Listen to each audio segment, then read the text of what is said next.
Well, hello. It's your no-nonsense guy here, Warren Heroldt. And today I am going to be doing two of these videos. The first one because I didn't do yesterday, I didn't do the life insurance one. And then at 3:45, I will be doing the weekly legal beagle with Dave Dewar and co. So off we go with the life assurance. And today, what we're going to talk about is we started with the history of insurance and how that all transpired. Then we spoke a little bit about the two branches, being the short-term side and the life side. So today we're going to branch down the life side and head right down into the rabbit hole.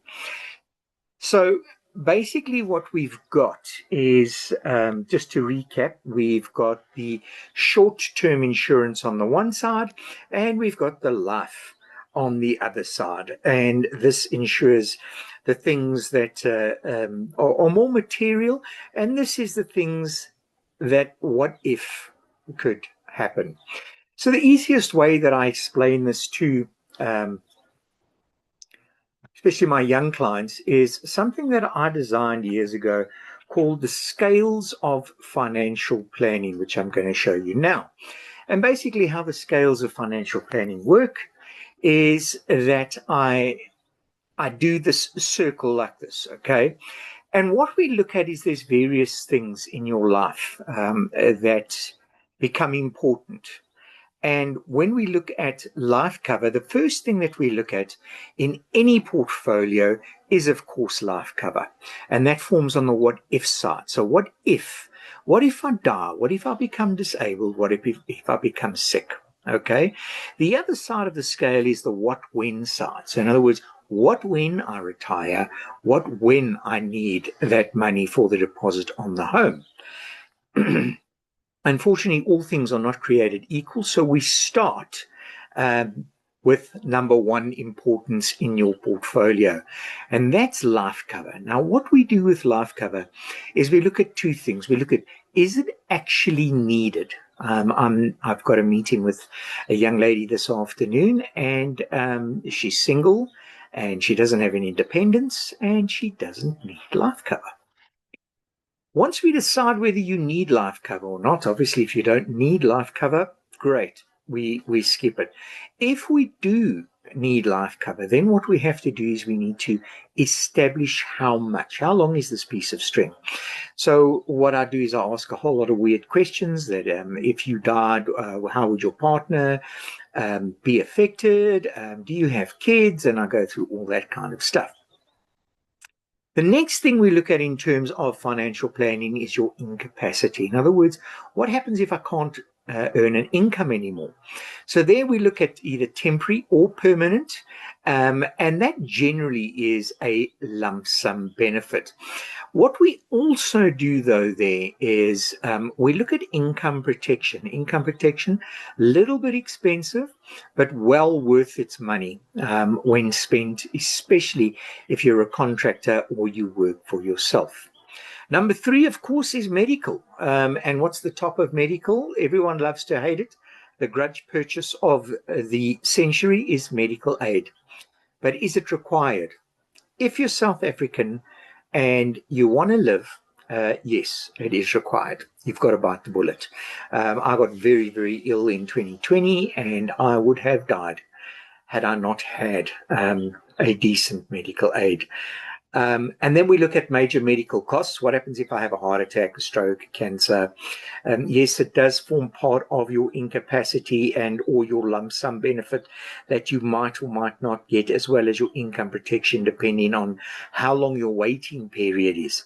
But there we look at what we call dread diseases, and that's heart attack, stroke, cancer, major organ transplants, all that kind of stuff that the insurance industry does cover. Remember, I said that we can literally cover feet, so the actuaries can even cover you and your chances of having a heart attack.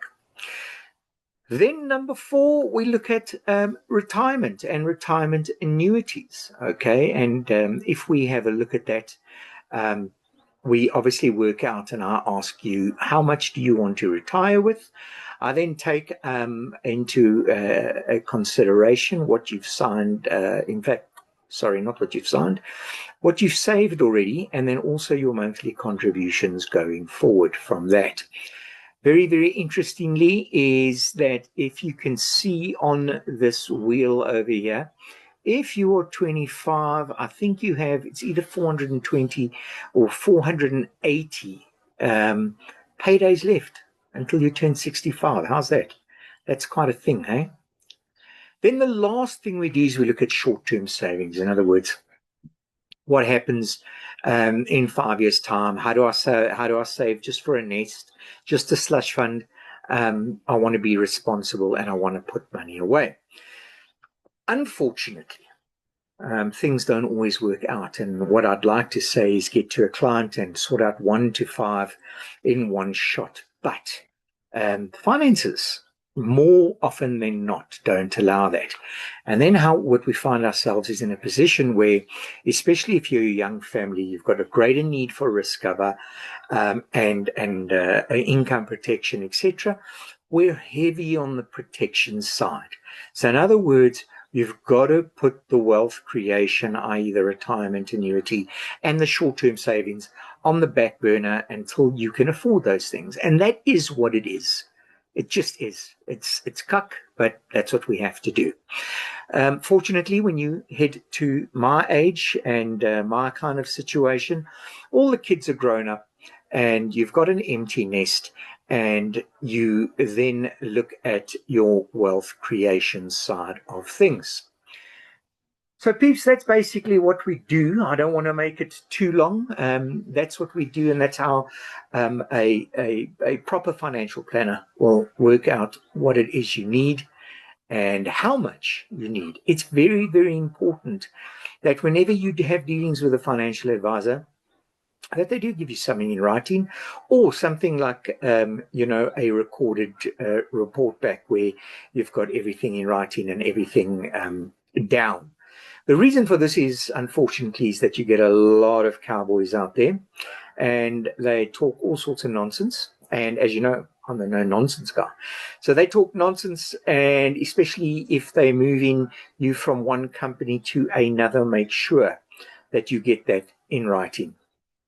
So that's it for now. We'll delve a little bit more into the life side and into what we call rider benefits.